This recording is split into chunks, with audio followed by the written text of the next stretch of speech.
Les débuts. L'Angleterre au XVIe siècle. Au début du XVIe siècle, l'Angleterre était une société essentiellement agraire dirigée par la monarchie Tudor. Le siècle commença avec Henri VII sur le trône, qui consolida son pouvoir après sa victoire à la bataille de Bosworth Field en 1485. Son règne se concentra sur la stabilisation de la monarchie, le renforcement de l'autorité royale et le rétablissement des finances de la couronne grâce à une politique fiscale stricte. Il évita les guerres coûteuses et renforça la position de la couronne vis de la noblesse. En 1509, son fils, Henri VIII, lui succéda, connu pour avoir initié la réforme anglaise, qui transforma la structure religieuse du pays. En 1534, l'acte de suprématie le proclama chef suprême de l'Église d'Angleterre, rompant ainsi avec l'autorité papale. Cette décision était motivée par des raisons personnelles, politiques et dynastiques, notamment son désir d'annuler son mariage avec Catherine d'Aragon, ce que le pape refusa. Entre 1536 et 1541, la dissolution des monastères eut lieu, entraînant la fermeture des institutions religieuses et l'appropriation de leurs terres et biens par la couronne. Cette redistribution renforça le pouvoir de la noblesse terrienne et eut d'importantes conséquences économiques et sociales. Durant cette période, l'Angleterre passa lentement d'une structure féodale à un gouvernement plus centralisé. La bureaucratie royale se développa et la cour devint le centre de la politique nationale. Bien que l'économie soit restée essentiellement agricole, le commerce a commencé à se développer, notamment dans les industries de la laine et du tissage. Des villes marchandes ont émergé et la classe marchande a pris de l'importance. Cependant, la société est restée rigoureusement hiérarchisée. L'éducation est restée l'apanage du clergé et de l'élite, même si l'alphabétisation a commencé à progresser modestement. L'imprimerie, introduite par William Caxton à la fin du XVe siècle, facilita la diffusion des idées et des connaissances. Si le latin continua de prédominer dans les milieux universitaires, l'anglais gagna progressivement en importance dans la littérature et les documents officiels. La population, encore faible par rapport au siècle suivant, augmenta lentement, se remettant des périodes antérieures marquées par la peste et la guerre. L'espérance de vie était faible, la mortalité infantile élevée et la plupart des habitants vivaient en zone rurale. Des villes comme Londres, York et Norwich commencèrent progressivement à se développer. Le système juridique demeurait fondé sur le droit coutumier et la justice locale était administrée par des juges de paix. L'ordre social était maintenu grâce à un mélange de droits écrits et de pratiques traditionnelles. Sur le plan religieux, la rupture avec Rome sous Henri VIII provoqua de profondes transformations. Son fils, Édouard XVI, promut des réformes protestantes plus radicales. Cependant, sa courte vie limita la consolidation de ces mesures. Lors de l'accession au trône de Marie en 1553, une tentative fut faite pour restaurer le catholicisme. Sa persécution des protestants lui valut le surnom de Marie la Sanglante. À sa mort en 1558, sa demi-sœur Élisabeth I monta sur le trône et instaura le protestantisme avec l'établissement religieux élisabétain. Durant son long règne, l'Église d'Angleterre fut consolidée et une relative stabilité religieuse fut instaurée. La période élisabéthaine est considérée comme le début de la Renaissance anglaise. Les textes classiques furent redécouverts et la culture, la littérature et l'exploration maritime prospérèrent. L'activité navale s'intensifia et les bases de la future expansion impériale furent posées. Bien que l'Angleterre fût encore une puissance mineure comparée aux royaumes continentaux, elle était en pleine transformation. À la fin du XVIe siècle, le pays conservait des caractéristiques médiévales, mais évoluait vers un État moderne.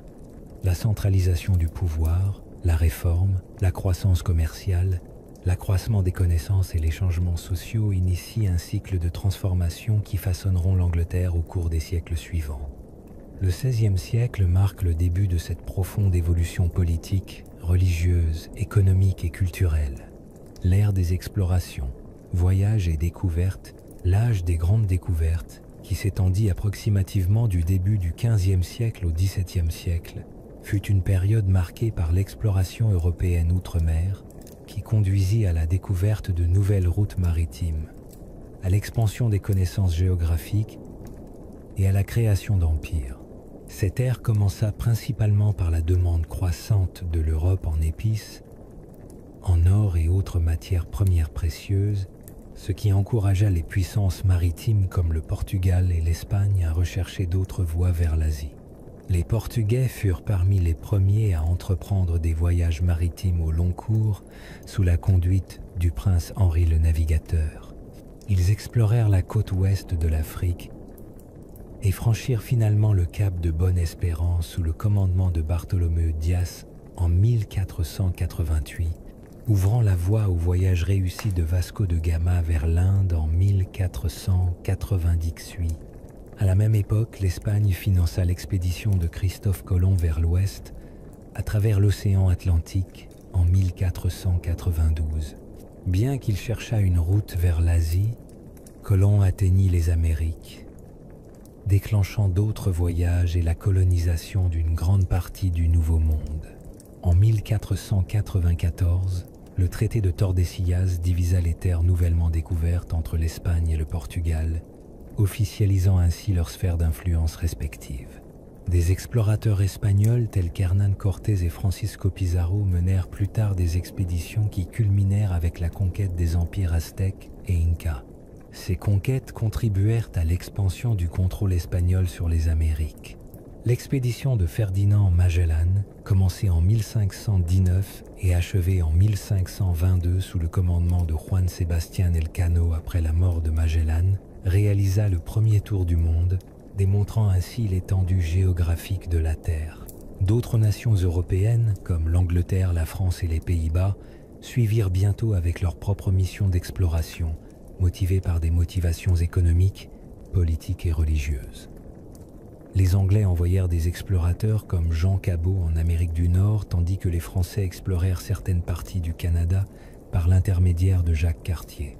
Les Hollandais se concentrèrent sur le commerce maritime et établirent des routes vers les Indes orientales. Les efforts d'exploration de ces nations ont intensifié les contacts européens avec l'Afrique, l'Asie et les Amériques. Cette période a vu le développement de réseaux commerciaux reliant différentes parties du monde, favorisant les échanges de biens, de récoltes, d'animaux et de maladies, un processus souvent appelé échange colombien. L'ère des grandes découvertes a également contribué à la cartographie des côtes, à l'amélioration des outils de navigation et à la collecte de données géographiques détaillées. Les navigateurs européens utilisaient des instruments tels que l'astrolabe, le quadrant et le compas magnétique, tandis que les progrès de la cartographie ont permis d'obtenir des cartes et des plans plus précis. Ces avancées ont facilité des voyages plus précis et plus étendus. Les expéditions entreprises à cette époque étaient généralement financées par des monarques ou de riches marchands à la recherche de profits et impliquaient souvent l'utilisation de caravelles et d'autres navires adaptés aux longs voyages. L'exploration s'accompagnait également d'une activité missionnaire, les missionnaires chrétiens voyageant aux côtés des explorateurs pour convertir les populations autochtones. Cependant, ces explorations ont souvent entraîné l'exploitation des peuples autochtones, la propagation de maladies contre lesquelles ils n'étaient pas immunisés et la perturbation des sociétés et cultures locales. L'âge des grandes découvertes a eu des conséquences durables sur l'histoire mondiale, favorisant l'essor des empires coloniaux européens, le transfert de puissance économique vers les pays riverains de l'Atlantique et la fondation des systèmes commerciaux mondiaux modernes. À la fin du XVIIe siècle, une grande partie du monde avait été cartographiée par les explorateurs européens et les contours des continents étaient mieux compris. Cela marqua le passage d'un âge des grandes découvertes à un âge de colonisation et de construction d'empires. L'héritage de cette période continue de façonner les relations internationales, les structures économiques et les échanges culturels.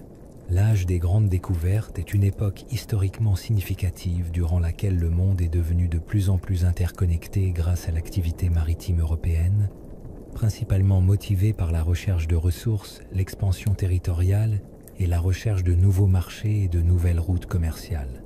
Établissement des premières colonies. Amérique du Nord et Caraïbes. L'établissement des premières colonies en Amérique du Nord et dans les Caraïbes débuta à la fin du XVe et au début du XVIe siècle, alors que les puissances européennes étendaient leur influence au-delà du continent. Les Espagnols furent les premiers à établir des colonies permanentes dans les Caraïbes, à la suite des voyages de Christophe Colomb. Après avoir atteint les Bahamas en 1492, Colomb établit une colonie éphémère sur Hispaniola, qui devint plus tard le centre de l'activité coloniale espagnole. Les Espagnols établirent des centres administratifs, introduisirent le système de gouvernement européen et commencèrent la production agricole en utilisant la main-d'œuvre autochtone réduite en esclavage. Au fil du temps, les maladies apportées par les Européens décimèrent la population autochtone, entraînant une augmentation de l'importation d'esclaves africains pour soutenir l'économie des plantations. Les colonies s'étendirent à d'autres îles comme Cuba, Porto Rico et la Jamaïque. Ces premières colonies servirent de base stratégique pour l'exploration et de sources de ressources précieuses comme le sucre, le tabac et les métaux précieux. L'Espagne domina la région jusqu'à ce que d'autres puissances européennes y établissent leurs propres colonies. Au début du XVIIe siècle, les Anglais établirent leur première colonie prospère à Jamestown, en Virginie, en 1607. Financée par la Virginia Company, la colonie dut faire face à d'importants défis, notamment des pénuries alimentaires, des maladies et des conflits avec les peuples autochtones locaux. Malgré ces difficultés, la colonie survécut grâce à la culture du tabac qui attira investissement et immigration. En 1619, les premiers Africains arrivèrent en Virginie, marquant le début de l'esclavage africain en Amérique du Nord anglaise. Les Anglais colonisèrent également les Caraïbes, d'abord Saint Kitts en 1624, puis la Barbade, Nevis et d'autres îles. Ces colonies prospérèrent grâce aux plantations de canne à sucre, qui dépendaient de la main-d'œuvre africaine asservie, alimentant ainsi l'expansion de la traite transatlantique des esclaves. Les Français se lancèrent également dans la course coloniale, établissant des colonies dans les Caraïbes, comme la Martinique et la Guadeloupe, ainsi qu'en Amérique du Nord, où ils fondèrent Québec en 1608 et Montréal en 1642. Leurs principales activités étaient le commerce des fourrures et les alliances avec les groupes autochtones, ce qui se traduisit par une population plus faible dans leurs colonies que dans les colonies anglaises. De leur côté, les Hollandais fondèrent la Nouvelle-Néerlande, dans l'actuel État de New York, au début du XVIIe siècle. Cependant, cette colonie fut reprise par les Anglais en 1664. Dans les Caraïbes, le développement économique fut rapide grâce à l'agriculture de plantation, tandis qu'en Amérique du Nord, la croissance fut plus lente et plus diversifiée.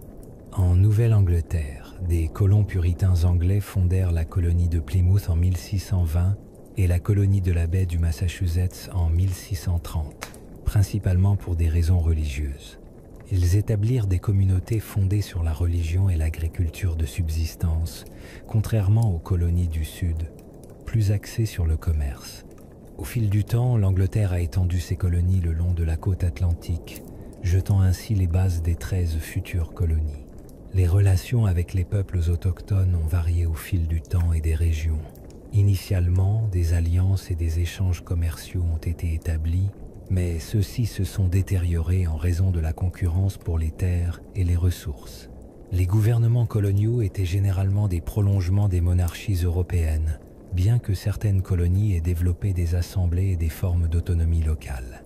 À mesure que les puissances européennes s'appropriaient des territoires, des conflits éclatèrent entre les empires coloniaux, déclenchant des guerres telles que les guerres anglo-espagnoles et anglo-néerlandaises. La colonisation entraîna de profonds changements démographiques, culturels et économiques. Les Européens introduisirent de nouvelles cultures, de nouveaux animaux et de nouvelles technologies, tout en modifiant les sociétés et les écosystèmes autochtones. L'économie de plantation fondée sur l'esclavage alimenta le développement du système esclavagiste en tant qu'institution. À la fin du XVIIe siècle, les réseaux coloniaux européens s'étaient considérablement développés, préparant le terrain à des conflits et des transformations plus vastes au XVIIIe siècle. Cette phase fondatrice façonna les frontières, les systèmes économiques et la dynamique culturelle du monde atlantique moderne. L'essor de la Compagnie des Indes orientales débuta au début du XVIIe siècle. Dans le cadre des efforts de l'Angleterre pour participer au commerce croissant avec les Indes orientales, principalement axée sur les épices, les textiles et autres biens de valeur. La compagnie fut fondée par charte royale de la reine Élisabeth Ier le 31 décembre 1600, accordant à un groupe de marchands londoniens le droit exclusif de commercer en Orient. Organisée sous forme de société par action, elle permettait aux investisseurs de mutualiser leurs ressources et de partager les bénéfices. Le premier voyage de la compagnie eut lieu en 1601, sous le commandement de Sir James Lancaster, marquant le début de l'activité commerciale anglaise dans la région. À ses débuts, la compagnie fut confrontée à une forte concurrence de puissances telles que le Portugal et les Pays-Bas. La Compagnie néerlandaise des Indes orientales, fondée en 1602, dominait le commerce des épices, utilisant des moyens à la fois commerciaux et militaires. Au départ, la Compagnie anglaise des Indes orientales concentra ses efforts sur l'établissement de comptoirs commerciaux et la création d'alliances avec les dirigeants locaux. Ces centres, appelés manufactures, n'étaient pas des usines modernes, mais des bases commerciales et administratives. Le premier comptoir commercial important en Inde fut établi à Surat en 1612, après une victoire navale contre les Portugais qui lui permit d'obtenir des permis de commerce de l'empereur moghol. Au fil du temps, la compagnie étendit sa présence le long de la côte indienne, acquérant des colonies clés. Madras en 1639, Bombay en 1668 et Calcutta en 1690. Ces lieux devinrent d'importants centres de commerce, d'administration et de contrôle colonial. La compagnie opérait selon une structure duale, conservant une vocation commerciale tout en assumant des fonctions administratives et politiques. Son commerce était centré sur les textiles, les épices, le salpêtre, puis le thé et l'opium. Ces marchandises étaient exportées vers l'Angleterre, générant des profits et créant une dépendance économique entre l'Inde et l'économie britannique. Au XVIIIe et XVIIIe siècle, la compagnie étendit son influence par la diplomatie, la force militaire et les alliances stratégiques. Le déclin de l'empire moghol et la fragmentation du pouvoir régional facilitèrent son rôle politique en Inde.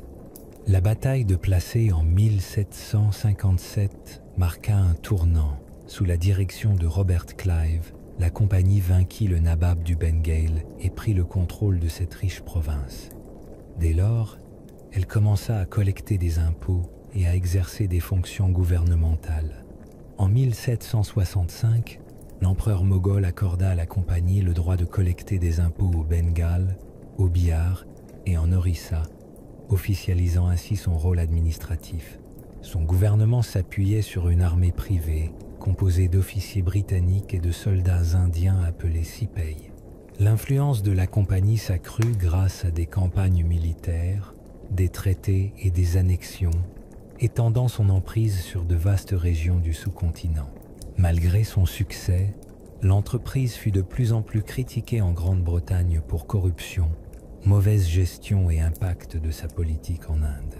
En réponse, le gouvernement britannique mit en œuvre une série de mesures réglementaires telles que le Regulating Act de 1773 et l'India Act de Pitt de 1784 qui renforcèrent le contrôle de l'État sur ses activités. La compagnie continua de gouverner de vastes régions de l'Inde jusqu'à la rébellion indienne de 1857, un soulèvement massif témoignant d'un profond mécontentement envers son régime. Après avoir réprimé la rébellion, le gouvernement britannique dissout les fonctions administratives de la compagnie par le Government of India Act de 1858. Le contrôle politique fut transféré à la couronne britannique, marquant la fin du pouvoir politique de la compagnie. Bien qu'elle ait continué d'exister légalement pendant plusieurs années encore, elle fut officiellement dissoute en 1874. L'essor de la Compagnie des Indes orientales a eu des conséquences durables sur l'impérialisme britannique, la structure sociale indienne et les échanges commerciaux mondiaux. Il a jeté les bases du régime colonial direct et de l'expansion de l'Empire britannique en Asie. Les Britanniques dans la traite négrière atlantique, l'implication britannique dans la traite négrière transatlantique s'est étendue de la fin du XVIe siècle au début du XIXe siècle. Ce commerce s'inscrivait dans un système transatlantique plus vaste, où les puissances européennes transportaient des esclaves africains vers les Amériques pour travailler dans les plantations. Les Britanniques se lancèrent dans ce commerce en concurrence avec les Portugais, les Espagnols, les Hollandais et les Français, cherchant à réaliser des profits économiques grâce à l'acquisition et à la vente de main-d'œuvre. Les navires anglais commencèrent à participer à la traite sous le règne d'Elizabeth Eyre, avec des expéditions comme celle de John Hawkins dans les années 1560. Ces expéditions consistaient à acquérir des esclaves africains par la traite ou la force et à les transporter vers des colonies des Caraïbes et d'Amérique du Sud. Au XVIIe siècle, l'implication britannique se structura, notamment à mesure que l'Angleterre consolidait et étendait ses colonies en Amérique. L'implantation de plantations de sucre, de tabac et de coton dans les Caraïbes et dans certaines régions d'Amérique du Nord a engendré une demande croissante de main-d'œuvre satisfaite par l'importation massive d'esclaves d'Afrique de l'Ouest. Le système du commerce triangulaire est alors apparu. Des navires britanniques quittaient des ports comme Liverpool, Bristol et Londres pour transporter des produits manufacturés vers l'Afrique. Ces marchandises étaient échangées contre des esclaves, transportés à travers l'Atlantique par le passage du milieu. L'étape finale consistait à rapporter les produits des plantations sucre, tabac, coton en Grande-Bretagne pour les vendre. Ce commerce s'avéra très rentable et stimula le développement économique des villes britanniques, favorisant des secteurs tels que la banque, l'assurance, la construction navale et d'autres industries. Les marchands et investisseurs britanniques financèrent ces voyages, tandis que le gouvernement réglementait le commerce par des concessions et des lois. En 1672, la Royal African Company fut fondée pour superviser et gérer les intérêts britanniques dans la traite négrière. Cette compagnie obtint le monopole de la traite négrière africaine britannique et joua un rôle clé dans l'expansion britannique le long de la côte ouest africaine. Elle établit de puissants comptoirs commerciaux et négocia avec les dirigeants africains pour s'assurer un approvisionnement en esclaves.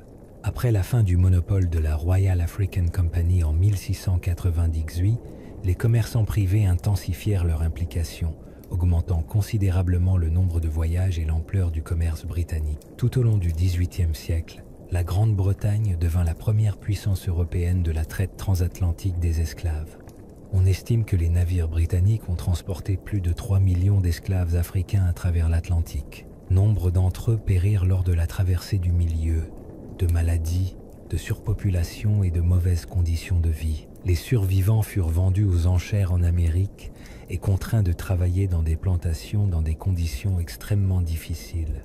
La traite négrière a eu des conséquences profondes et durables sur les sociétés africaines, provoquant instabilité politique, pertes démographiques et perturbations économiques. Elle a également façonné le développement des Amériques en fournissant une main-d'œuvre essentielle aux économies de plantation et à l'accumulation des richesses coloniales. En Grande-Bretagne, à la fin du XVIIIe siècle, une opposition croissante à la traite a commencé à émerger.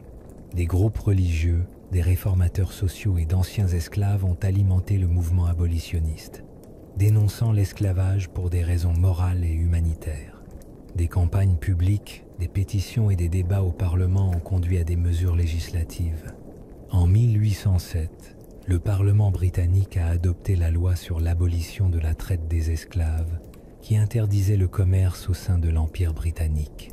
Pour faire respecter la loi, des patrouilles navales britanniques ont été envoyées dans l'Atlantique, bien que le commerce illégal ait perduré pendant un certain temps. L'esclavage lui-même n'a été aboli dans les colonies britanniques qu'en 1833 avec la loi sur l'abolition de l'esclavage. Cette loi a instauré l'émancipation progressive des esclaves et l'indemnisation des propriétaires. Le rôle des Britanniques dans la traite négrière a eu des conséquences économiques, sociales et politiques durables.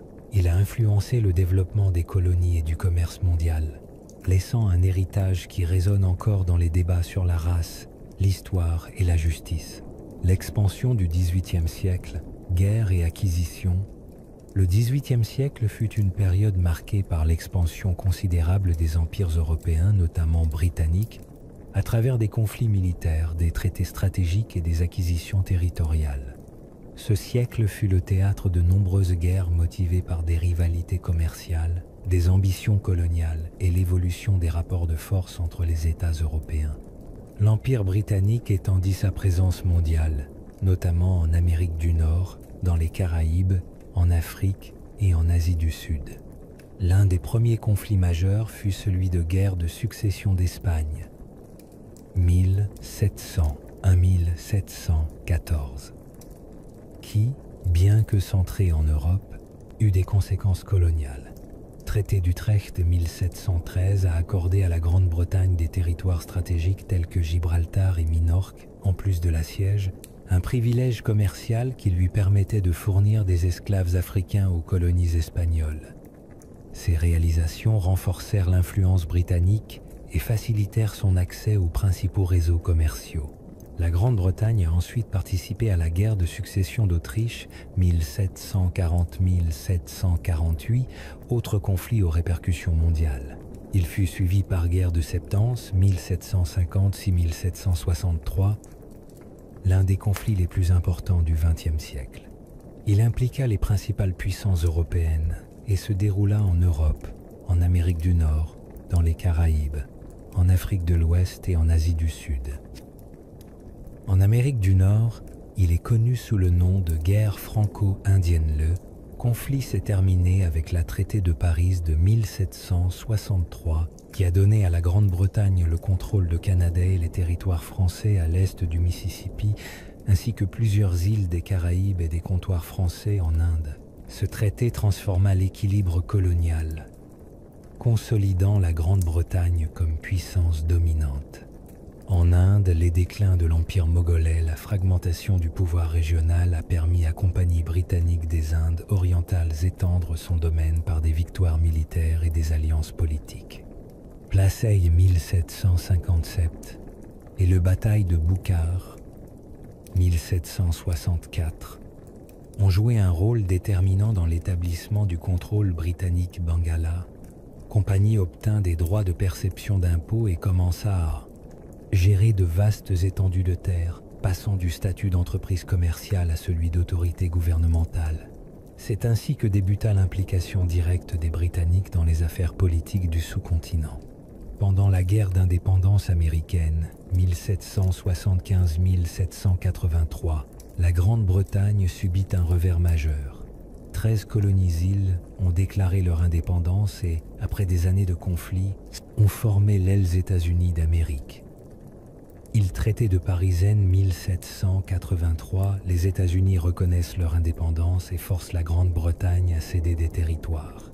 Malgré cette perte, la Grande-Bretagne conserve d'autres possessions et recentre son attention sur d'autres régions. De denses Caraïbes, les Britanniques ont continué à bénéficier des économies de plantation basées sur le travail des esclaves. Africains marchands britanniques ont renforcé leur présence côtière, soutenant ainsi leurs intérêts économiques. Puissance navale britannique, elle, s'est consolidée tout au long du siècle, devenant essentielle à la protection des routes commerciales et au renforcement de la domination maritime. Cette force a permis l'acquisition et la défense de territoires stratégiques d'outre-mer. Politiques économiques fondées sur l'amercantilisme stimula l'expansion coloniale, encourageant l'accumulation de richesses par le commerce, le contrôle des colonies et des monopoles. Au cours des dernières décennies du siècle, l'activité britannique dans le Pacifique, mettant en valeur les voyages de James Cook, qui a élargi les connaissances géographiques et jeté les bases de futures revendications territoriales Australie et Nouvelle-Zélande. Tout au long du XVIIIe siècle, guerres et traités modifièrent continuellement la répartition des territoires coloniaux. La Grande-Bretagne sortit souvent renforcée de ces conflits, avec davantage de possessions et une influence accrue. Bien que le siècle se soit achevé par la perte des colonies américaines, l'expansion de l'Empire britannique se poursuivit. Les fondements de l'Empire du XIXe siècle étaient solidement établis. Les résultats cumulés des guerres, de la diplomatie et du contrôle stratégique des routes commerciales propulsèrent la Grande-Bretagne au rang de puissance impériale mondiale, détenant de vastes intérêts sur plusieurs continents. La Révolution américaine, perte et adaptation.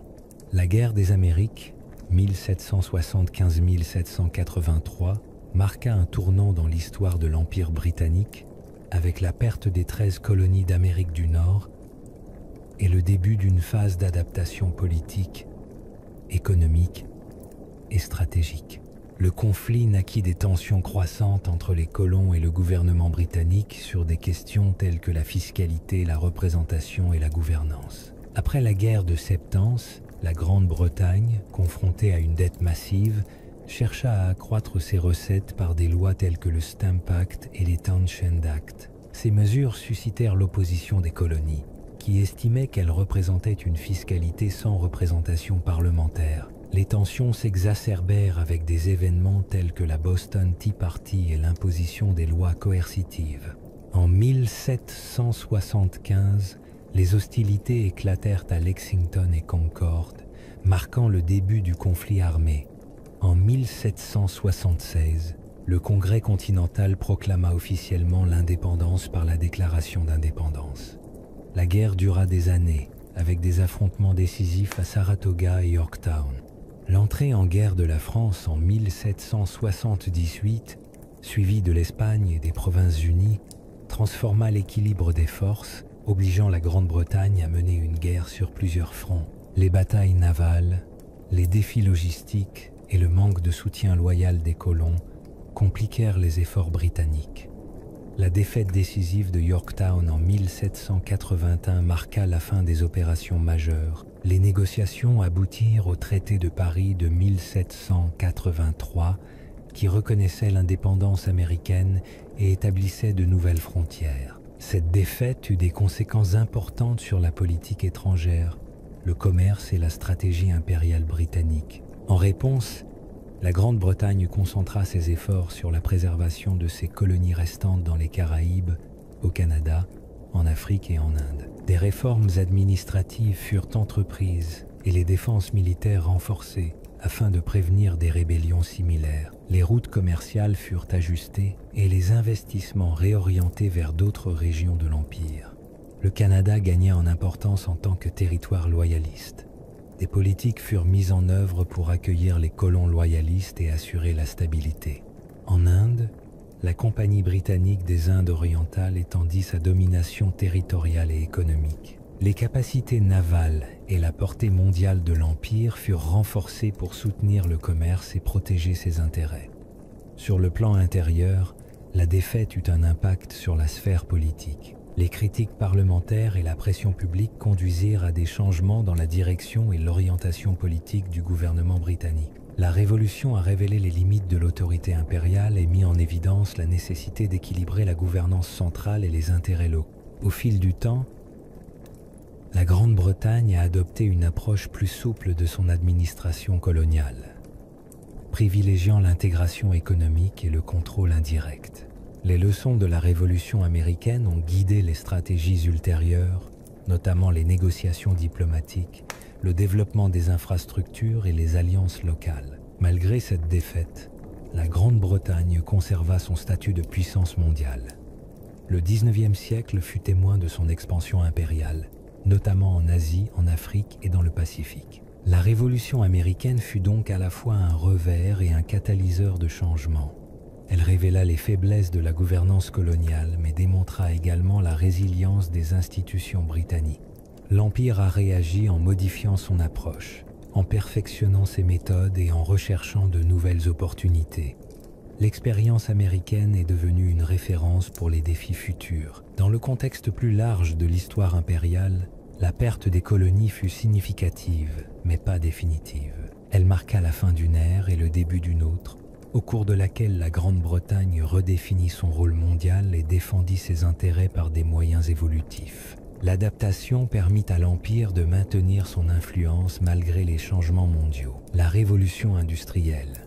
Le pouvoir économique. La Révolution industrielle fut une période de transformation économique qui débuta en Grande-Bretagne à la fin du XVIIIe siècle et se prolongea jusqu'au XIXe siècle. Elle marqua la transition d'une économie agraire et artisanale vers des systèmes de production industrielle et mécanisés. Cette transition fut motivée par une combinaison de facteurs tels que la croissance démographique, la disponibilité des capitaux, l'accès aux ressources naturelles, l'innovation technologique et le développement des réseaux de transport. La Grande-Bretagne fut le premier pays à s'industrialiser grâce à sa stabilité politique, à son système bancaire consolidé, à ses réseaux commerciaux coloniaux et à la présence de gisements de charbon et de fer. Les premières avancées concernèrent l'industrie textile, avec des inventions telles que la machine à filer, le métier à tisser à eau et le métier à tisser mécanique, qui améliorèrent l'efficacité de la production. L'utilisation de la vapeur, améliorée par James Watt, permit aux usines de fonctionner indépendamment des sources d'eau, stimulant ainsi la production à grande échelle. Des techniques avancées de production de fer, telles que le pudelage et le laminage, furent également développées, facilitant la construction de machines et d'infrastructures. Ces avancées contribuèrent à l'émergence du système industriel, concentrant la main-d'œuvre et le capital dans des lieux précis, ce qui modifia les schémas d'emploi et d'implantation. L'urbanisation s'accéléra et des villes comme Manchester, Birmingham et Liverpool connurent une croissance rapide grâce à l'arrivée de travailleurs en quête d'emploi industriel. L'essor d'industries telles que l'extraction du charbon, la production d'acier et la construction mécanique a consolidé la position de la Grande-Bretagne comme puissance économique. Les progrès des transports, tels que les canaux, les routes et les chemins de fer, ont facilité la circulation des matières premières et des marchandises, accélérant ainsi la croissance industrielle. Des transports fiables et rapides ont permis la spécialisation régionale et l'intégration des marchés, créant ainsi une économie plus interconnectée et plus performante. Le secteur financier a évolué pour soutenir l'industrie en fournissant des capitaux et en gérant les risques. Les banques, les assureurs et les investisseurs ont joué un rôle essentiel dans l'expansion des entreprises industrielles. Le commerce, tant national qu'international, s'est développé grâce à l'exportation de produits manufacturés et à l'importation de matières premières. L'Empire britannique a fourni des ressources et généré une demande de produits industriels, liant ainsi expansion industrielle et intérêts coloniaux. Cependant, le processus industriel a également engendré des défis sociaux et de travail. Les conditions de travail étaient difficiles. Longues heures de travail, bas salaire et faible protection. Les femmes et les enfants travaillaient dans des usines où la sécurité était précaire. Ces problèmes ont entraîné des problèmes tels que la surpopulation urbaine, les maladies et l'émergence de mouvements ouvriers luttant pour de meilleures conditions de travail. En réponse, des réformes législatives ont commencé à être mises en œuvre, portant sur les horaires de travail, la sécurité dans les usines et l'accès à l'éducation. Ces mesures visaient à équilibrer la croissance économique avec un niveau minimal de protection sociale, jetant ainsi les bases des futures politiques du travail. Parallèlement, la révolution industrielle a eu des conséquences environnementales, telles que l'augmentation de la consommation de charbon, la pollution et la déforestation, qui ont toutes affecté le milieu naturel. Malgré les difficultés, l'industrialisation a entraîné une augmentation de la productivité, des revenus et du niveau de vie, même si ces bénéfices ont été inégalement répartis. Les connaissances techniques et scientifiques générées ont jeté les bases des innovations futures. L'expérience britannique a été reproduite dans d'autres régions d'Europe, d'Amérique du Nord et au-delà, prolongeant ainsi le modèle industriel. Néanmoins, la Grande-Bretagne a conservé une avance dès les premiers stades grâce à ses infrastructures et à ses institutions. La révolution industrielle a marqué un tournant décisif qui a transformé les économies, la nature du travail et les relations internationales par le biais du commerce mondial et de la concurrence industrielle. L'essor du capitalisme industriel a transformé la pensée économique et politique, suscitant des débats sur la réglementation, les droits du travail et le rôle de l'État. Au milieu du XIXe siècle, la Grande-Bretagne était connue comme l'atelier du monde pour sa capacité de production et son rayonnement international. Les guerres napoléoniennes et leurs conséquences. Les guerres napoléoniennes sont une série de conflits militaires qui se sont déroulés entre 1803 et 1815, opposant l'Empire français de Napoléon Bonaparte à diverses coalitions de puissances européennes. Ces guerres ont éclaté après les guerres de la Révolution française, dans le contexte des troubles politiques et sociaux provoqués par la Révolution française. La Grande-Bretagne a joué un rôle constant dans les coalitions contre la France, se distinguant par sa capacité à financer et à organiser la résistance européenne. Les conflits s'étendirent à une grande partie de l'Europe, atteignant des régions de la Méditerranée, de l'Atlantique et des colonies d'outre-mer. Au début de la guerre, Napoléon remporta d'importantes victoires qui consolidèrent l'influence française sur le continent.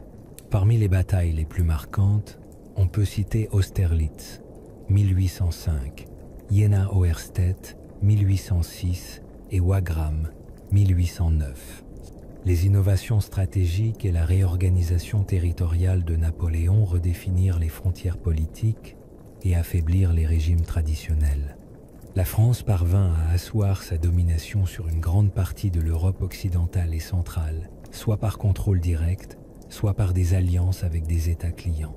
Cependant, la résistance de puissances telles que la Grande-Bretagne, la Russie, la Prusse et l'Autriche limita l'hégémonie française.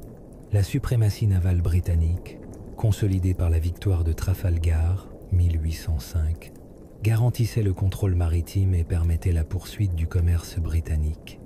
La tentative de Napoléon de freiner l'économie britannique par le biais du système continental, un blocus économique contre la Grande-Bretagne, échoua, portant préjudice aux économies européennes sans atteindre son objectif principal.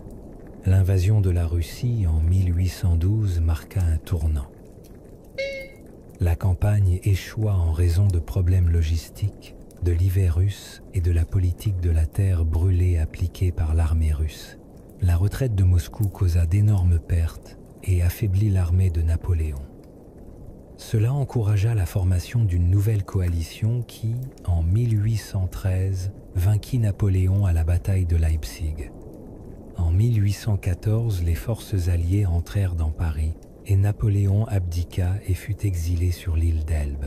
En 1815, il s'échappa de l'île d'Elbe et reprit le pouvoir pendant une brève période connue sous le nom des 100 jours. Cependant, il fut vaincu à Waterloo par les troupes alliées du duc de Wellington et l'armée prussienne de Blücher. Napoléon fut capturé et exilé à Sainte-Hélène, où il mourut en 1821. Le Congrès de Vienne, 1814-1815, mit fin au conflit. Des représentants des principales puissances européennes, dont la Grande-Bretagne, l'Autriche, la Russie et la Prusse, y participèrent, cherchant à rétablir l'ordre et les monarchies traditionnelles et à prévenir de futurs conflits par un équilibre des pouvoirs. Le Congrès définissait de nouvelles frontières nationales et promouvait un système politique conservateur destiné à contenir les mouvements révolutionnaires. Après le conflit, la Grande-Bretagne s'est imposée comme la première puissance mondiale, préservant et développant son empire. Sa domination navale lui a permis de contrôler les routes commerciales, de sécuriser ses colonies et de maintenir son influence. Malgré la dette contractée pendant la guerre, l'économie britannique a été renforcée par la croissance industrielle et l'ouverture de nouveaux marchés internationaux. Les conséquences sociales et politiques en Europe furent profondes.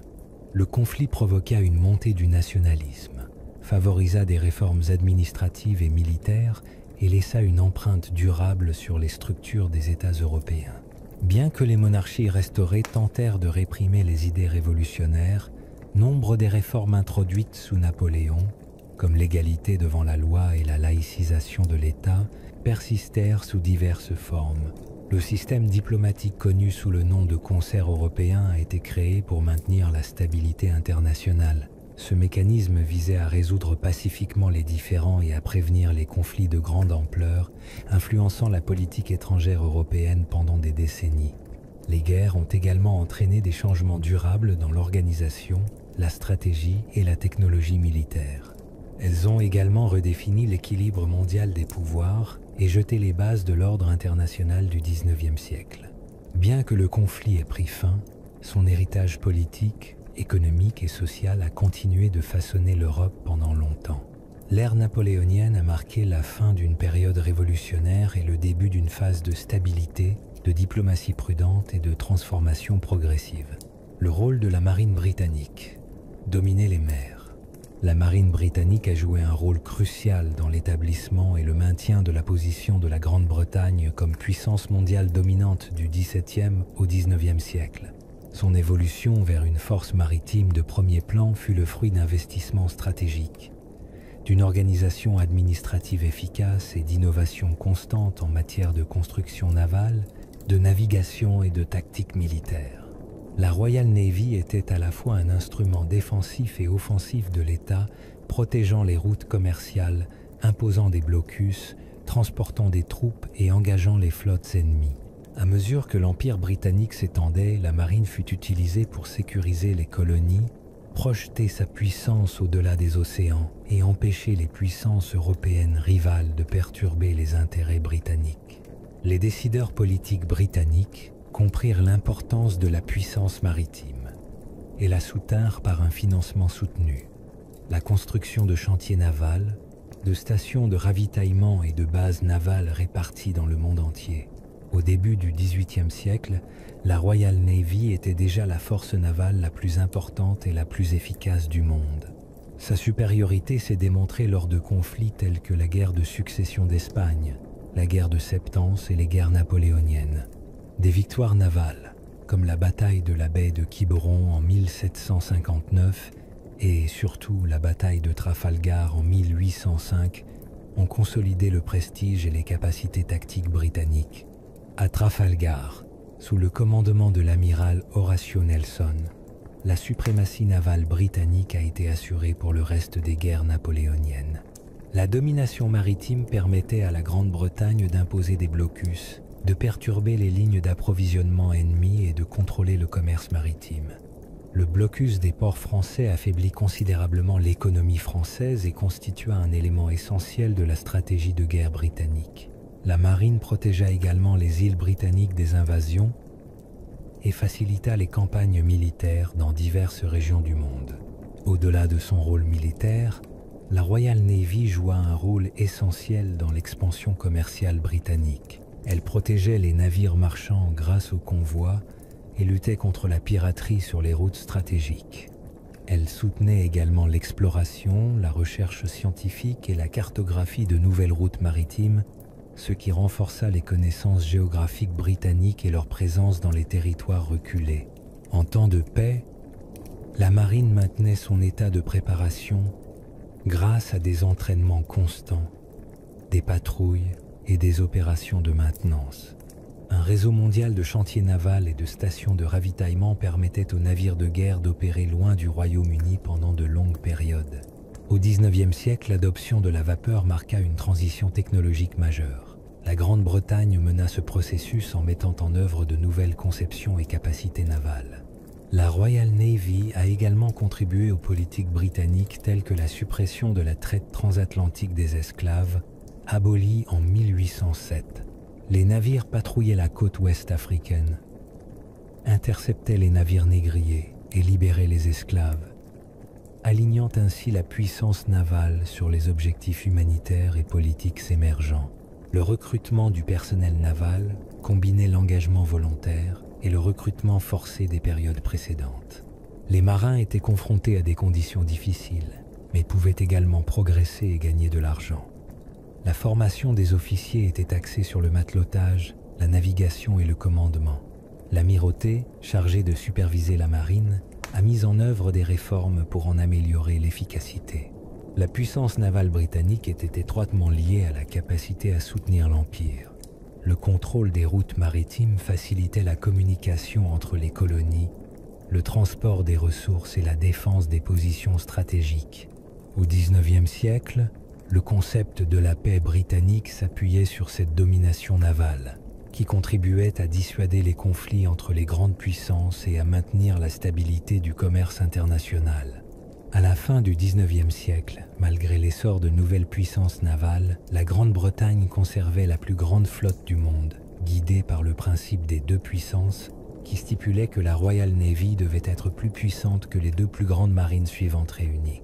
Le rôle historique de la marine britannique fut essentiel à l'essor et au maintien de son influence mondiale, et son héritage demeure un jalon dans l'histoire de la puissance maritime et de l'expansion impériale. Pax Britannica. L'Empire à son apogée, la Pax Britannica désigne la période de paix et de stabilité mondiale relative qui s'étendit de 1815 à 1914, période durant laquelle l'Empire britannique atteignit sa plus grande expansion territoriale et son influence internationale. Ce terme désigne la période qui suivit les guerres napoléoniennes, lorsque la Grande-Bretagne s'imposa comme première puissance mondiale, jouant un rôle prépondérant dans les affaires internationales. Cette domination s'appuyait sur la puissance de la Royal Navy, un vaste réseau commercial mondial et une autorité coloniale consolidée. Le Congrès de Vienne de 1815 a instauré un système diplomatique visant à maintenir l'équilibre entre les puissances européennes, la Grande-Bretagne jouant un rôle clé dans sa mise en œuvre et sa supervision. Tout au long du XIXe siècle, la Grande-Bretagne a étendu son empire à de vastes régions d'Asie, d'Afrique, du Pacifique et des Caraïbes.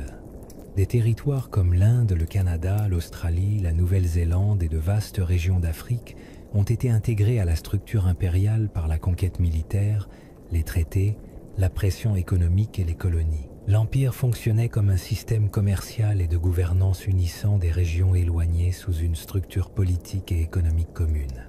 Le contrôle britannique variait. Certaines colonies étaient dirigées directement par des fonctionnaires impériaux, tandis que d'autres conservaient une certaine autonomie sous la supervision britannique. L'Inde devint un élément central de l'Empire après la dissolution de la Compagnie britannique des Indes orientales et l'instauration du régime de la couronne en 1858.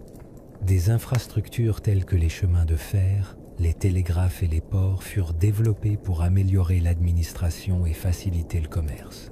L'économie de l'Empire joua un rôle fondamental dans le développement économique mondial. La Grande-Bretagne maintint une politique de libre-échange favorisant la circulation des biens et des capitaux entre la métropole et ses colonies. Londres s'imposa comme la place financière mondiale et les entreprises britanniques opéraient dans tout l'Empire. La production industrielle était exportée vers les marchés coloniaux, tandis que des matières premières comme le coton, le thé, le caoutchouc et les minéraux affluaient vers la Grande-Bretagne, alimentant son industrie nationale. Cette structure économique favorisa une croissance et une prospérité soutenues durant l'époque victorienne. La Royal Navy garantissait la sécurité des routes maritimes, permettant ainsi un commerce fluide.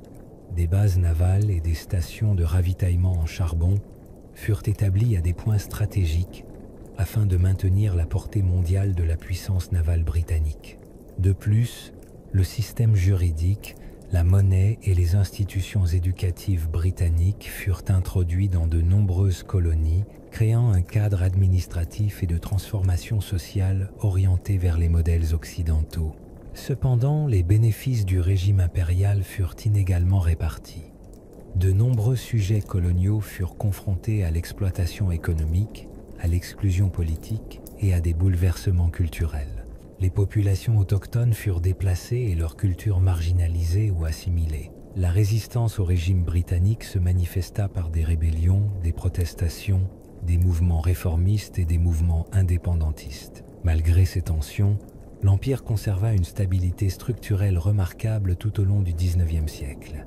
La Grande-Bretagne joua également un rôle d'arbitre dans les relations internationales, intervenant dans les conflits diplomatiques afin de préserver l'équilibre des pouvoirs européens et de garantir l'accès aux marchés mondiaux. Les interventions militaires étaient généralement limitées et visaient à protéger des intérêts stratégiques ou économiques. De plus, le développement de l'activité missionnaire et la diffusion de l'éducation, du droit et de la religion chrétienne faisaient partie intégrante du projet impérial.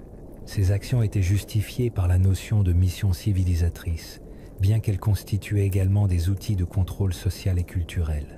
Au début du XXe siècle, l'Empire britannique s'étendait sur un vaste territoire et sa population était diversifiée. Le déclenchement de la Première Guerre mondiale en 1914 marqua la fin de la Pax Britannica, l'ordre international qui avait favorisé la domination britannique s'effondrant. Cette époque a laissé son héritage, notamment la configuration du commerce mondial moderne, la diffusion de l'anglais comme langue internationale et la mise en place d'institutions politiques qui continuent d'influencer les anciennes colonies.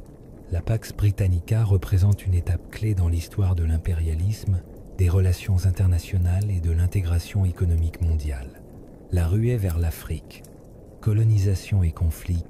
La ruée vers l'Afrique désigne la période d'intense colonisation du continent africain par les puissances européennes entre la fin du XIXe et le début du XXe siècle. Cette expansion était motivée par des facteurs économiques, politiques et stratégiques. Les nations européennes cherchaient à accéder aux matières premières, à de nouveaux marchés et à des opportunités d'investissement, tout en rivalisant entre elles pour le prestige et l'influence internationale. Le point de départ officiel de cette étape est généralement situé à la conférence de Berlin de 1884-1885. Lors de cette conférence, les représentants des principales puissances européennes, sans la participation africaine, se réunirent pour établir des règles permettant un partage ordonné du continent, évitant ainsi les conflits entre elles.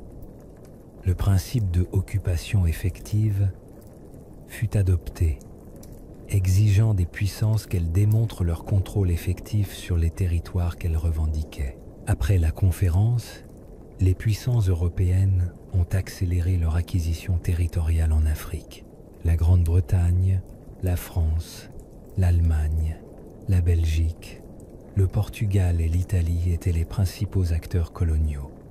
La Grande-Bretagne s'est étendue à des régions clés comme l'Égypte, le Soudan, l'Ouganda, le Kenya, le Nigeria et l'Afrique du Sud. La France a consolidé son emprise sur l'Afrique de l'Ouest et l'Afrique centrale, y compris les actuels Sénégal, Mali, Côte d'Ivoire et Tchad. L'Allemagne a établi des colonies en Afrique de l'Est, du Sud-Ouest et de l'Ouest. La Belgique a revendiqué l'État indépendant du Congo, qui est devenu tristement célèbre pour ses abus et son exploitation sous le roi Léopold II. Le Portugal et l'Italie ont également acquis des territoires comme l'Angola, le Mozambique et certaines parties de la Corne de l'Afrique.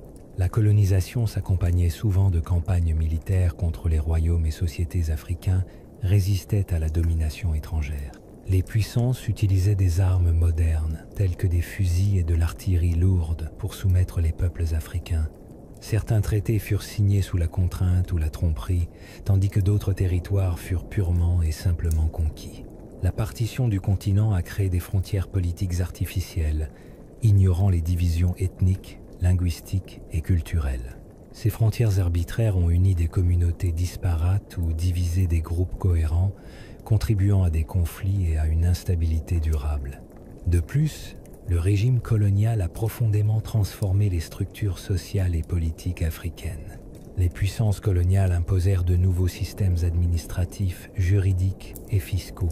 Les économies africaines furent réorganisées en fonction des intérêts métropolitains, centrées sur l'extraction de ressources telles que le caoutchouc, les minéraux, le coton et l'huile de palme. Les infrastructures, principalement ferroviaires et routières, furent construites pour faciliter l'exportation de ces produits et non pour bénéficier aux populations locales. Le travail forcé et l'exploitation de la main-d'œuvre africaine étaient monnaie courante. Les salaires étaient bas et les conditions de travail difficiles. L'éducation, lorsqu'elle existait, était limitée et axée sur la formation d'assistants administratifs chargés de soutenir le régime colonial.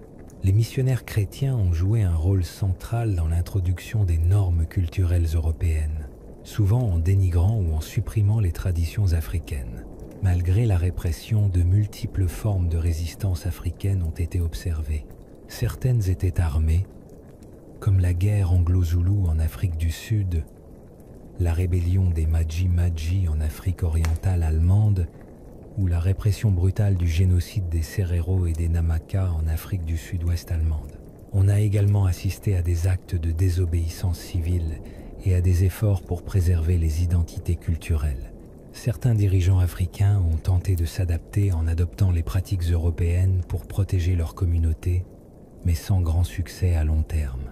Au début du XXe siècle, la quasi-totalité du continent africain était sous domination européenne, à l'exception du Libéria et de l'Éthiopie.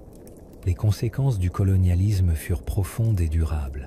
Les systèmes de gouvernement traditionnels furent démantelés, les économies devinrent dépendantes et la souveraineté fut remplacée par des structures étrangères. Ces conditions préparèrent les défis post-indépendance, notamment l'instabilité politique, les conflits ethniques et la dépendance économique. Parallèlement, le colonialisme a stimulé l'essor de mouvements nationalistes qui, au milieu du XXe siècle, réclamaient l'autonomie et l'indépendance, le Raj britannique. L'Inde sous domination britannique, le Raj britannique désigne la période de domination britannique directe sur le sous-continent indien, entre 1858 et 1947. Cette période débuta après la dissolution du contrôle administratif de la Compagnie britannique des Indes orientales, suite à la rébellion indienne de 1857. Cette rébellion révéla les limites du pouvoir de la compagnie, entraînant une réorganisation de la gouvernance. En 1858, par le biais du Government of India Act, la couronne britannique prit le contrôle direct du territoire, instaurant une nouvelle administration centralisée dirigée par un vice-roi, représentant du monarque britannique. Le système administratif était organisé par des fonctionnaires britanniques et un petit nombre d'Indiens. Le Raj englobait une grande partie de ce qui est aujourd'hui l'Inde, le Pakistan et le Bangladesh, y compris de nombreux États princiers qui, bien que nominalement autonomes, étaient sous la supervision britannique par l'intermédiaire de conseillers résidents. Les Britanniques ont mis en œuvre des réformes juridiques, institutionnelles et fiscales. Ils ont standardisé la monnaie et promu un système fiscal uniforme. L'anglais est devenu la langue de l'administration et de l'enseignement supérieur, tandis que l'enseignement de type occidental était encouragé pour former une élite intermédiaire. Le développement des infrastructures était une priorité pour le Raj britannique, avec la construction de chemins de fer, de lignes télégraphiques, de routes et de systèmes d'irrigation. Bien que ces projets aient transformé le paysage, ils visaient principalement à faciliter l'extraction des ressources, les mouvements militaires et le contrôle administratif, plutôt qu'à assurer le bien-être de la population locale. L'économie coloniale était conçue pour profiter à la Grande-Bretagne. L'Inde était un fournisseur de matières premières telles que le coton, le jute, le thé et l'opium, et un marché pour les produits manufacturés britanniques. Les industries traditionnelles, comme le tissage, ont décliné face à la concurrence étrangère, entraînant un déclin économique dans certaines régions. Les systèmes fonciers tels que l'installation permanente et le système Ryotwari ont profondément transformé la vie rurale. Ces systèmes ont imposé une lourde charge fiscale aux agriculteurs, acculant nombre d'entre eux à un endettement chronique. Les famines étaient fréquentes sous le Raj, et les réponses officielles ont été critiquées pour leur rigidité et leur adhésion au principe du libre marché, souvent aux conséquences dévastatrices. En termes de politique sociale et culturelle, le Raj britannique reflétait les valeurs impériales de civilisation et d'ordre. Bien que des réformes aient été introduites dans les domaines de l'éducation, de la santé et de l'assainissement, leur portée était limitée et inégale. Les Britanniques ont généralement préservé les structures sociales traditionnelles, évitant toute intervention dans les pratiques religieuses, sauf lorsqu'elles étaient perçues comme incompatibles avec les normes coloniales. Le système juridique a été codifié et des tribunaux de type occidental ont été créés, modifiant les modes traditionnels de résolution des conflits. Pendant une grande partie du Raj, la participation politique indienne fut limitée. À la fin du XIXe siècle, le Congrès national indien émergea comme une plateforme d'expression politique pour les classes instruites, en quête d'une plus grande représentation. Des réformes telles que les lois sur les conseils indiens limitèrent la participation indienne, mais le pouvoir effectif resta aux mains des Britanniques. Au XXe siècle, le nationalisme s'intensifia, porté par les changements mondiaux et la participation indienne à la Première Guerre mondiale. La loi sur le gouvernement de l'Inde de 1919 tenta d'élargir la représentation, mais fut jugée insuffisante. Entre les deux guerres, l'activité politique s'intensifia. Des dirigeants comme le Mahatma Gandhi promouvaient la non-coopération et les mouvements de désobéissance civile, prônant le Swaraj, autonomie, par la résistance non violente. La réponse britannique combinait concessions partielles et répression. Le Government of India Act de 1935 accorda une plus grande autonomie aux provinces, tout en conservant le contrôle central aux Britanniques. Pendant la Seconde Guerre mondiale, l'Inde a fourni des troupes et des ressources à l'effort britannique, mais les revendications d'indépendance se sont également accrues. Le mouvement Quit India de 1942 a été une campagne décisive exigeant le retrait immédiat des Britanniques. L'après-guerre a été marquée par des crises économiques, une instabilité politique et un changement de position britannique.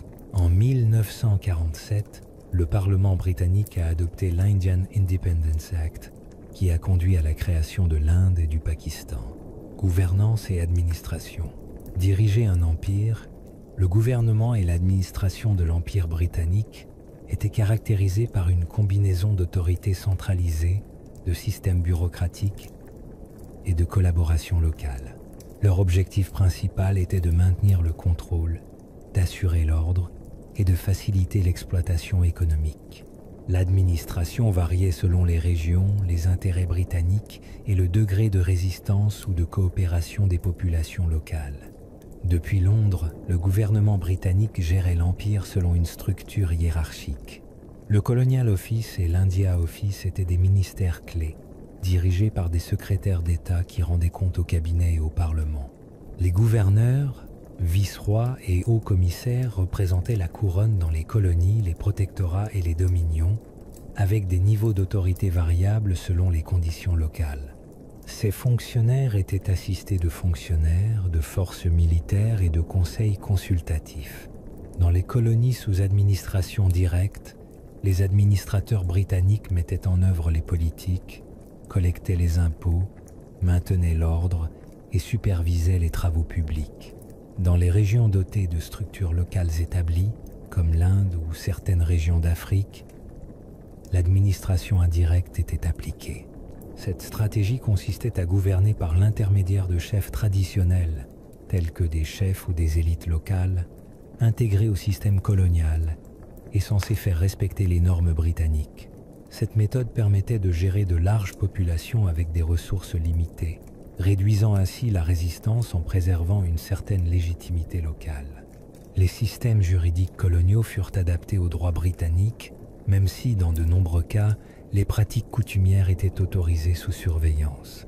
Des tribunaux présidés par des juges britanniques ou coloniaux furent créés et les appels pouvaient être entendus soit par la Haute Cour, soit par le comité judiciaire du Conseil privé à Londres. Les forces de police, recrutées localement et contrôlées par les autorités coloniales, privilégiaient le maintien de l'ordre public plutôt que la protection de la communauté. Des garnisons militaires étaient déployées à des endroits stratégiques pour répondre aux émeutes ou aux situations d'urgence. L'administration coloniale accordait une grande importance à la collecte d'informations. Recensements, enquêtes et cartographies étaient réalisés pour faciliter la collecte des impôts, la gestion des ressources et la planification. Les registres, les communications et les rapports étaient standardisés afin de garantir la supervision depuis Londres et d'améliorer l'efficacité administrative. Dans le domaine éducatif, les administrations coloniales ont mis en place des systèmes destinés à former un nombre limité de citoyens locaux à des rôles subalternes au sein du gouvernement et du commerce. Ces systèmes étaient axés sur l'enseignement de l'anglais et la transmission des valeurs culturelles britanniques. La structure éducative renforçait les hiérarchies sociales et préparait les élites locales à collaborer avec le pouvoir impérial. L'administration économique de l'Empire était axée sur l'extraction et le commerce des ressources. Les gouvernements coloniaux imposaient des droits de douane, réglementaient les exportations et encourageaient les cultures commerciales ou les matières premières d'intérêt pour la métropole. Les infrastructures, telles que les routes, les chemins de fer, les ports et les lignes télégraphiques, étaient principalement développées pour faciliter l'administration et l'intégration économique, et non pour bénéficier à la population locale. Sur le plan financier, les colonies étaient censées être autosuffisantes. Les trésors coloniaux percevaient des revenus grâce aux impôts, aux droits de douane et à d'autres prélèvements. Les décisions budgétaires visaient à assurer le fonctionnement de l'administration locale et, lorsque cela était possible, à générer des excédents pour soutenir les intérêts impériaux. Les services de santé et d'assainissement étaient limités, concentrés dans les centres urbains et les zones stratégiques. Les campagnes de santé publique répondaient principalement aux épidémies ou aux besoins en main-d'œuvre. Les zones rurales et marginalisées recevaient souvent peu de soins médicaux. Le système colonial limitait la participation politique des populations locales. Là où des conseils législatifs existaient, ils étaient essentiellement consultatifs et leurs membres étaient nommés par les autorités, avec une faible représentation autochtone. Cette structure renforçait les hiérarchies raciales et sociales, limitant le pouvoir décisionnel local. L'impact culturel. Langue, éducation et société. L'impact culturel de l'Empire britannique s'est reflété dans la diffusion de la langue anglaise, l'adoption des systèmes éducatifs occidentaux et l'évolution des structures sociales des régions colonisées. L'introduction et l'institutionnalisation de l'anglais ont été fondamentales dans les fonctions administratives, juridiques et éducatives. Cette langue est devenue la langue officielle dans les administrations, les tribunaux et les écoles, en particulier dans les colonies multilingues. Son utilisation a facilité l'administration directe, la standardisation des communications et la formation des intermédiaires locaux. Au fil du temps, l'anglais est devenu synonyme de modernité, d'opportunités économiques et de mobilité sociale. Aujourd'hui encore, il demeure une langue officielle ou largement utilisée dans de nombreuses anciennes colonies. Sous la domination britannique, l'éducation était conçue pour soutenir les intérêts coloniaux. Des systèmes scolaires furent créés pour former une petite classe de personnes instruites destinées à exercer les fonctions de commis, d'interprètes et d'administrateurs. Les programmes, inspirés des modèles britanniques, mettaient l'accent sur la littérature anglaise, l'histoire, les mathématiques et l'instruction morale. Les cultures locales étaient fréquemment marginalisées. Les organisations missionnaires jouèrent un rôle important dans l'éducation, notamment en Afrique et dans le Pacifique, promouvant également le christianisme et les valeurs occidentales. Dans des colonies comme l'Inde, des écoles secondaires et des universités furent créées pour former une élite professionnelle reproduisant les normes britanniques. Les diplômés maîtrisaient l'anglais et adoptaient les coutumes britanniques, ce qui leur permit d'accéder à des postes administratifs, mais accentua également l'écart avec la population générale. Le système juridique britannique a introduit de nouveaux codes, tribunaux et procédures qui ont modifié ou remplacé les lois traditionnelles. Cela a eu des répercussions sur le règlement des conflits, la propriété foncière et les lois successorales, modifiant ainsi les arrangements communautaires établis de longue date. Dans certains cas, les chefs traditionnels ont été intégrés au système colonial, adaptant leur rôle. L'influence britannique s'est également étendue à des aspects sociaux tels que l'habillement, l'architecture, le comportement public et les rôles de genre. Le vêtement occidental était associé à l'éducation et à l'emploi dans les institutions coloniales. Les styles architecturaux britanniques ont été adoptés dans les centres administratifs. Concernant le genre, les conceptions britanniques sur la structure familiale, le mariage et le rôle des femmes ont été promus, ce qui a entraîné des changements inégaux et, parfois, des résistances ou des adaptations locales. Les efforts de conversion religieuse ont introduit le christianisme dans de nombreuses régions, modifiant les croyances et les pratiques culturelles. Les missionnaires ont fondé des églises, des écoles et des hôpitaux dans le cadre de leur mission. Bien que le christianisme se soit implanté dans diverses régions, il a souvent coexisté avec les religions traditionnelles, donnant naissance à des formes syncrétiques. Les politiques coloniales en matière de religion ont varié. Certaines administrations ont promu la tolérance religieuse, tandis que d'autres ont imposé des restrictions. Ces changements ont affecté les croyances personnelles et l'organisation sociale de nombreuses communautés. Les échanges culturels se sont également déroulés en sens inverse. Les fonctionnaires et les colons britanniques ont appris les coutumes, la cuisine et les langues locales, bien que ces influences aient rarement été intégrées aux structures officielles. La hiérarchie coloniale plaçait la culture européenne au-dessus des traditions autochtones, souvent considérées comme inférieures ou primitives. Cette attitude a entraîné l'érosion des langues et coutumes locales, notamment dans les domaines éducatifs et juridiques. La marginalisation des savoirs traditionnels a entraîné une perte importante du patrimoine culturel. L'influence de l'Empire sur le commerce mondial, l'Empire britannique a exercé une influence considérable sur le développement du commerce mondial du XVIIe siècle au début du XXe siècle.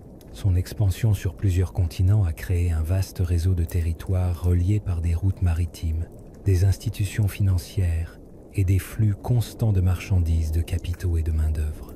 Il a facilité les échanges économiques en Asie, en Afrique, dans les Amériques et dans le Pacifique, organisant les échanges commerciaux de manière à bénéficier à l'économie métropolitaine britannique, assurant un approvisionnement stable en matières premières et des marchés pour les produits manufacturés. Ce système commercial reposait sur la puissance navale, le contrôle administratif et des structures juridiques, garantissant la prévisibilité des opérations.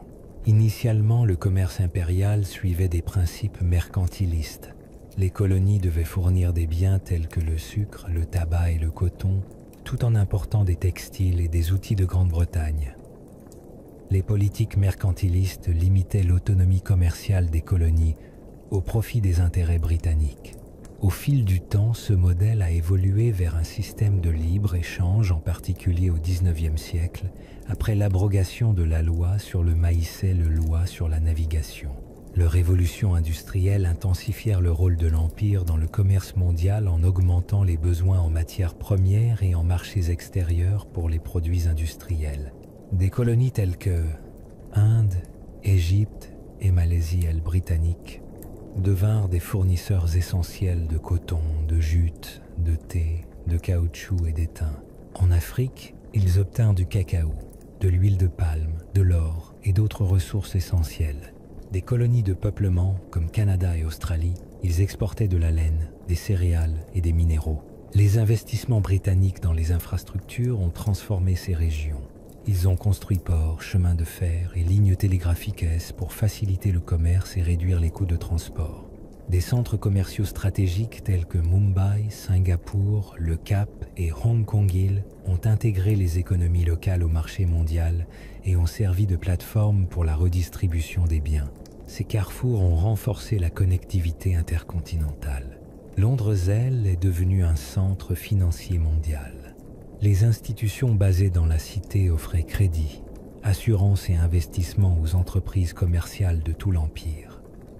Livre sterling-geste devenu la principale monnaie dans les transactions internationales.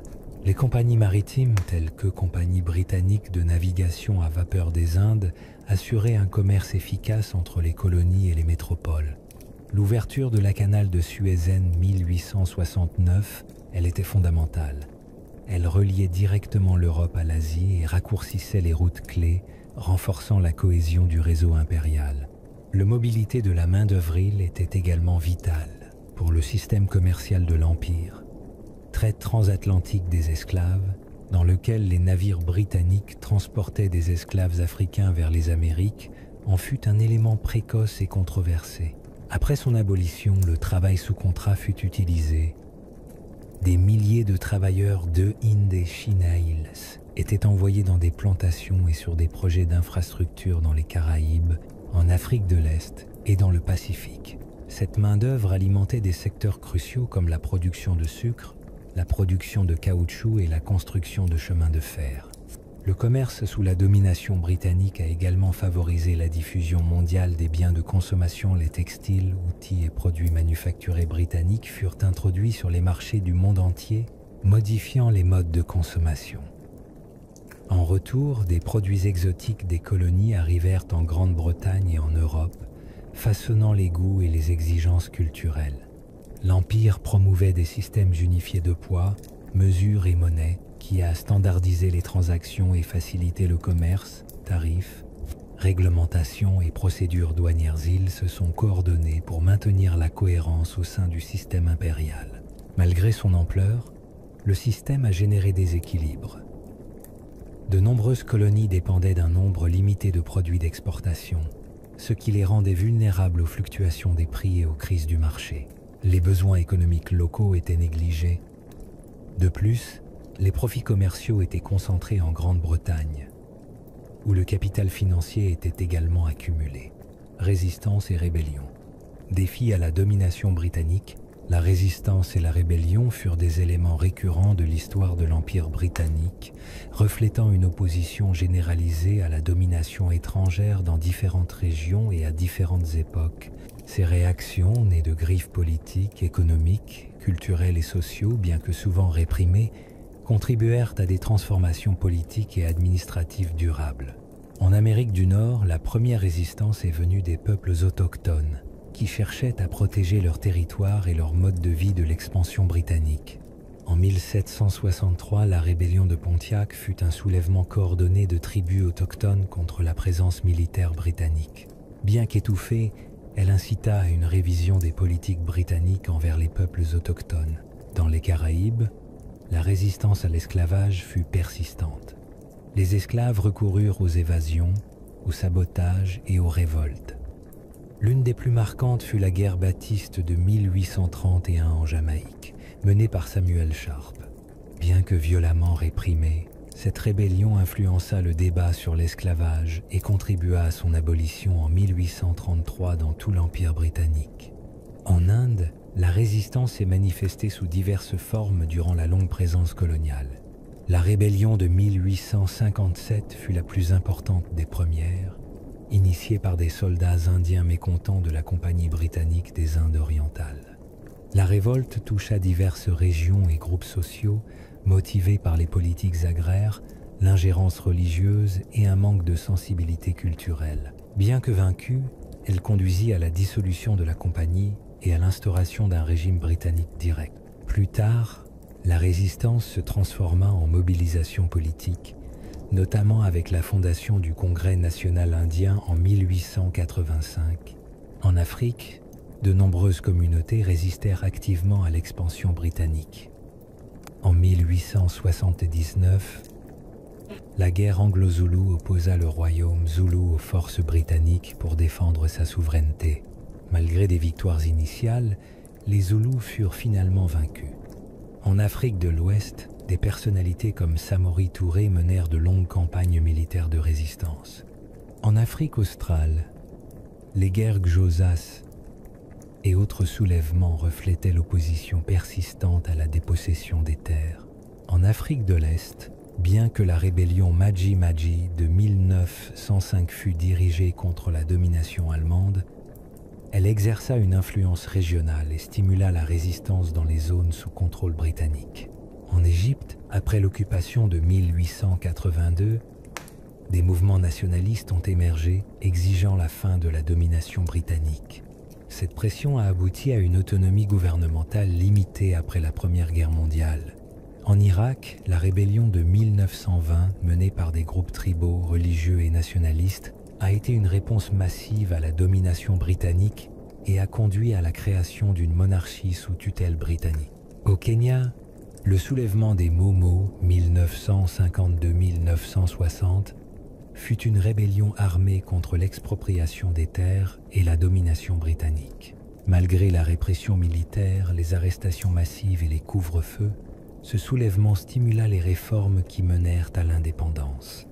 À Chypre, l'insurrection de Léoka chercha à s'unir à la Grèce par la résistance armée. Le conflit déboucha sur des négociations et l'indépendance de l'île. La résistance n'était pas toujours violente. Elle se manifestait également par des grèves, des manifestations pacifiques, la désobéissance civile et des actions en justice. En Inde, le Mahatma Gandhi mena des campagnes non violentes telles que le boycott, les marches et la non-coopération, remettant en cause les lois coloniales et attirant l'attention internationale. Les réactions britanniques ont varié. Parfois, des concessions ont été accordées, telles que des réformes politiques et une participation limitée des représentants locaux.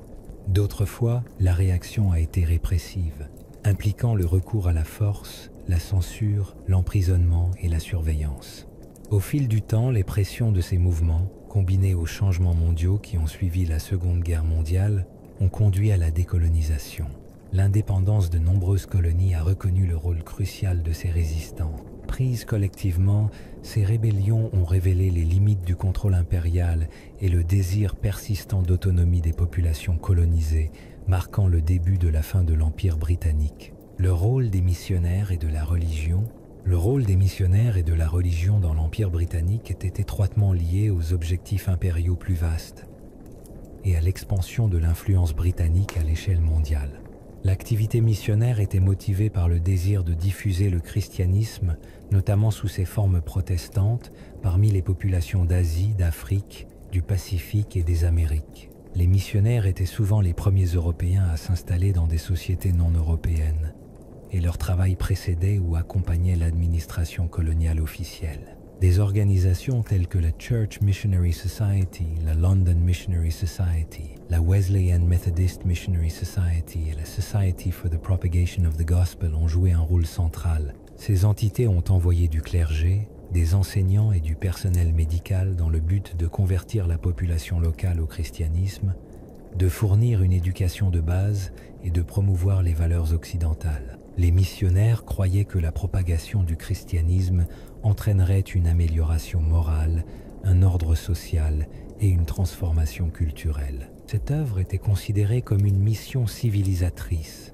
conforme aux conceptions impériales de la supériorité culturelle et religieuse de l'Europe. Pour atteindre leurs objectifs, les missionnaires fondèrent des écoles où était enseignée l'alphabétisation, l'instruction religieuse et les matières académiques de base. Ces institutions introduisirent la langue anglaise et renforcèrent les normes de comportement britanniques. La traduction de la Bible dans les langues locales était un outil essentiel d'enseignement et de prédication, même si les convertis étaient également encouragés à abandonner leurs croyances et pratiques traditionnelles. De plus, de nombreux missionnaires ont offert des services médicaux en créant des cliniques et des hôpitaux dans leur base.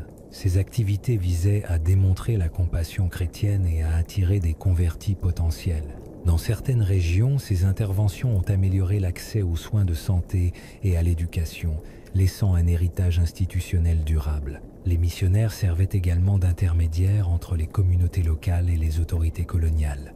Leur connaissance des langues et coutumes autochtones était précieuse aux yeux des fonctionnaires impériaux. Ils rédigeaient souvent des rapports, donnaient des conseils sur les pratiques culturelles et promouvaient des politiques conformes à leurs principes religieux. Cependant, la relation entre les missionnaires et les autorités coloniales était complexe.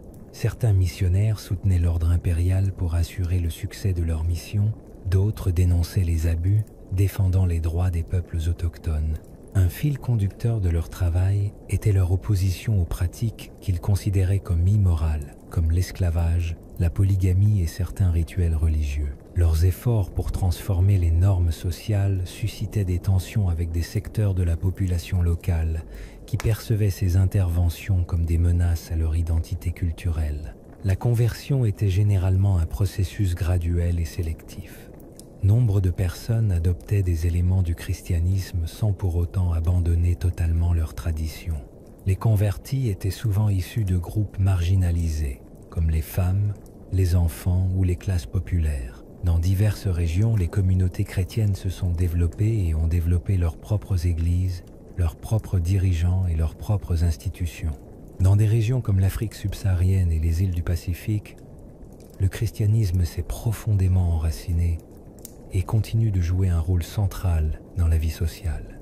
Dans d'autres régions, l'influence missionnaire a été plus limitée ou perçue avec suspicion. L'introduction du christianisme a modifié les structures familiales, les rôles de genre et la dynamique communautaire. La crise de Suez. Un tournant. La crise de Suez de 1956 marqua un tournant dans l'histoire de la politique étrangère britannique et dans le processus de décolonisation en général. Elle résulta de la décision du gouvernement égyptien, dirigé par le président Gamal Abdel Nasser, de nationaliser le canal de Suez, jusque-là contrôlé par la Compagnie du canal de Suez, une coentreprise franco-britannique. Le canal était une voie maritime cruciale pour le commerce international et revêtait une importance stratégique particulière pour la Grande-Bretagne et la France, qui en dépendaient pour le transport de pétrole et d'autres marchandises. La nationalisation du canal par Nasser en juillet 1956 fut perçue par les gouvernements britanniques et français comme une menace directe pour leurs intérêts économiques et leur influence dans la région.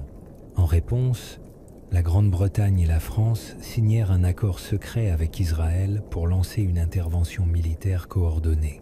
Selon ce plan, Israël envahirait la péninsule du Sinaï, fournissant ainsi un prétexte à la Grande-Bretagne et à la France pour intervenir en tant que force de maintien de la paix, prendre le contrôle du canal et renverser Nasser. L'invasion débuta fin octobre 1956, lorsque les forces israéliennes pénétrèrent en territoire égyptien, suivies peu après par des attaques aériennes et navales des forces britanniques et françaises. La campagne militaire remporta d'abord des succès tactiques, mais fut vivement condamnée par la communauté internationale. Les États-Unis, sous la présidence de Dwight D. Eisenhower, s'opposèrent à l'intervention et exigèrent un cessez-le-feu immédiat. L'Union soviétique condamna également l'opération et menaça de représailles. Sous la pression intense des deux superpuissances et des Nations Unies, les gouvernements britanniques et français furent contraints de cesser leurs opérations militaires et d'accepter un retrait. Cette crise révéla les limites de la capacité de la Grande-Bretagne à agir unilatéralement dans les affaires internationales et mit en lumière l'évolution du rapport de force au lendemain de la Seconde Guerre mondiale. Elle démontra que la Grande-Bretagne ne pouvait plus compter uniquement sur la force militaire pour défendre ses intérêts à l'étranger sans le soutien des États-Unis. Les Nations Unies intervinrent en organisant une force de maintien de la paix pour superviser le cessez-le-feu et assurer le retrait des troupes étrangères. L'échec de l'opération de Suez eut des conséquences politiques immédiates en Grande-Bretagne.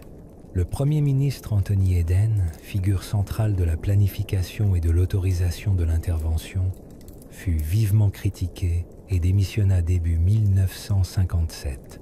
Cet épisode porta atteinte à la réputation internationale de la Grande-Bretagne et révéla des divisions au sein du gouvernement et de la direction militaire. À long terme, la crise de Suez accéléra le processus de décolonisation en mettant en évidence la diminution de l'influence mondiale des puissances européennes. Elle souligna l'émergence des États-Unis et de l'Union soviétique comme acteurs dominants de la politique internationale pendant la guerre froide. La Grande-Bretagne commença à réévaluer son rôle dans le monde, se concentrant de plus en plus sur ses relations avec les États-Unis et se retirant de nombreuses possessions coloniales. La crise eut également des effets durables au Moyen-Orient. Elle renforça la position de Nasser dans le monde arabe et renforça les mouvements nationalistes opposés à l'intervention occidentale. Le canal resta sous contrôle égyptien, et le principe de souveraineté nationale gagna en popularité parmi les États nouvellement indépendants. La crise de Suez est considérée par les historiens comme la fin symbolique du rôle de la Grande-Bretagne en tant que puissance impériale mondiale. Bien que conservant une influence dans certaines régions, la crise a clairement montré que la Grande-Bretagne ne pouvait agir indépendamment des réalités géopolitiques du monde d'après-guerre. Cet épisode a marqué un tournant dans la politique étrangère britannique, privilégiant la diplomatie multilatérale et la coopération avec les institutions internationales. Il a également influencé la planification militaire et la réflexion stratégique, conduisant à une réduction des engagements militaires à l'étranger et à une plus grande importance accordée aux alliances telles que l'OTAN. La crise de Suez représente un tournant dans la transition de l'Empire vers un rôle international plus limité, reflétant les tendances générales du XXe siècle. Son importance réside non seulement dans ses conséquences politiques et militaires immédiates, mais aussi dans les changements à long terme qu'elle a provoqués dans la politique britannique, les relations internationales et la structure du pouvoir mondial. Le Commonwealth des Nations, l'héritage de l'Empire. Le Commonwealth des Nations est une association politique d'États indépendants issue de l'Empire britannique et reflétant un héritage d'histoire, de systèmes juridiques et de cadres institutionnels communs. Il a été officiellement créé au XXe siècle en tant qu'organisation volontaire de pays, dont beaucoup étaient sous domination coloniale britannique. Le développement du Commonwealth remonte au début du XXe siècle, lorsque des dominions comme le Canada, l'Australie, la Nouvelle-Zélande et l'Afrique du Sud ont commencé à revendiquer une plus grande autonomie. La déclaration Balfour de 1926 a reconnu ces dominions comme des communautés autonomes au sein de l'Empire britannique, jouissant d'un statut égal et sans subordination les uns envers les autres. Ce principe a ensuite été codifié dans le statut de Westminster de 1931, qui a accordé une reconnaissance juridique à l'indépendance des dominions tout en maintenant leur lien avec la couronne britannique. Après la Seconde Guerre mondiale, le processus de décolonisation s'est accéléré et un nombre croissant de colonies ont accédé à l'indépendance. À cette époque, l'idée d'une nouvelle forme d'association a gagné du terrain. En 1949, la déclaration de Londres autorisa l'Inde à rester au sein du Commonwealth en tant que république, créant ainsi un précédent pour d'autres pays non monarchiques qui souhaitaient adhérer ou rester au sein de l'organisation. Cette déclaration marqua la transformation du Commonwealth britannique en Commonwealth des nations modernes, qui ne se limitait plus aux États reconnaissant le monarque britannique comme chef d'État. Le Commonwealth repose sur des valeurs communes, telles que la démocratie, l'état de droit, les droits de l'homme et le développement économique. L'adhésion est volontaire et les États peuvent choisir d'adhérer ou de se retirer.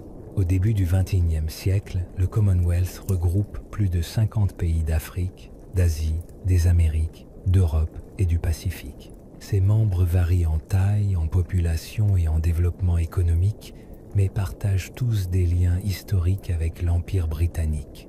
Le monarque britannique est le chef symbolique du Commonwealth, mais ce poste n'a aucune autorité de gouvernance sur les États membres.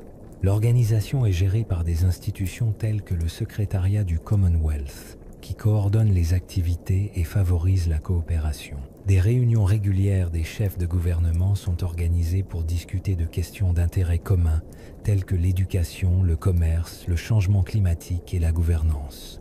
Le Commonwealth soutient également divers échanges professionnels, culturels et sportifs, dont les Jeux du Commonwealth. Bien qu'il ne dispose d'aucun pouvoir juridique ou politique contraignant, il offre un espace de dialogue et de coopération entre les États membres. L'une de ses fonctions est de soutenir le développement par l'assistance technique, le renforcement des capacités et la promotion des bonnes pratiques. Il participe également à l'observation des élections et à la résolution des conflits dans les pays membres. L'organisation a parfois pris des mesures en réponse à des violations de ses principes, notamment la suspension ou l'expulsion de membres ne respectant pas les normes démocratiques. L'héritage de l'Empire britannique transparaît dans les systèmes juridiques, les langues, les modèles éducatifs et les structures administratives de nombreux pays du Commonwealth. L'anglais est largement utilisé comme langue officielle ou seconde au sein de l'association, facilitant la communication et la coordination.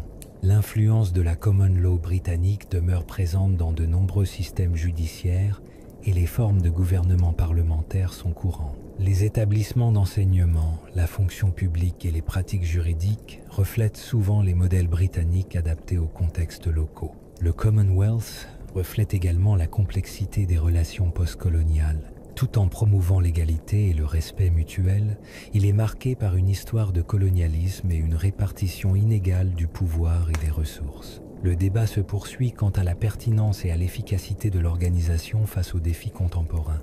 Certains critiques considèrent le Commonwealth comme symbolique ou à l'impact limité, tandis que d'autres le voient comme une plateforme d'engagement et de coopération significatif entre diverses nations. Malgré ces divergences de vues, le Commonwealth des Nations demeure un héritage visible de l'Empire britannique. Il offre un cadre structuré et flexible pour maintenir les liens historiques tout en favorisant le dialogue et la collaboration dans un environnement mondial en mutation.